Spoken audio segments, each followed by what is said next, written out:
Seminario teorico esperienziale sulla visione funzionale dello stress. Un appuntamento organizzato stamani dal Centro di Psicologia e Psicoterapia Funzionale di Agrigento e rivolto a psicologi, medici, professionisti della salute ed ai cittadini. Ci stiamo occupando di stress, sempre di più questa tematica sta diventando preoccupante, allarmante, dilagante, però adesso oggi tramite tecniche, gli studi sulle ricerche sullo stress ci danno degli aspetti scientifici. Questo cosa significa? Che possiamo andare a risalire ai meccanismi che si instaurano dentro la persona che fanno scattare una condizione di stress che, se protratta per lunghi periodi di tempo, può diventare patologica. Lo stress è in generale anche una condizione adattiva nello svolgimento dei propri compiti, nelle azioni della vita quotidiana. Però se la persona rimane in uno stato di attivazione fisiologica, di allarme, di soccombere a delle paure, delle preoccupazioni nello svolgimento di un compito e tutte altre compromissioni e alterazioni che oggi nello specifico stiamo vedendo attraverso questo seminario, si finisce in una condizione di malessere, uno stato di stress cronico negativo per la persona. Quando la persona sta male,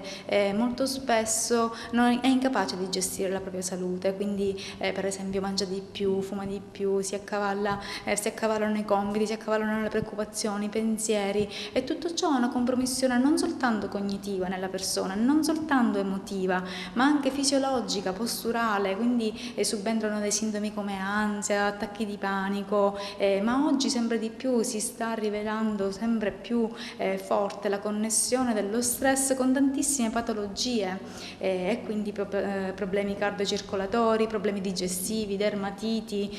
sono collegate ad una condizione di stress, una condizione di malessere psicofisico generato anche da altri sistemi che sono correlati alla persona, quindi anche dei neurotrasmettitori, del nostro sistema neurovegetativo, quindi sono tutti sistemi correlati allo stress. Questo per fare capire che è necessario quindi un approccio che abbia una valenza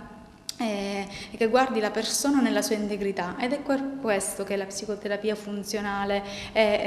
con la sua teoria e con i suoi strumenti innovativi, metodologici e scientifici può portare un notevole contributo nello studio della persona, perché va ad agire sui funzionamenti profondi della persona e quindi a riuscire a sradicare alcuni meccanismi che si sono incastrati come un cortocircuito in una condizione di stress e di malessere, tale per cui la persona rimane in uno stato di attivazione fisiologica che è dannosa per l'organismo. C'è anche un aspetto che lega lo stress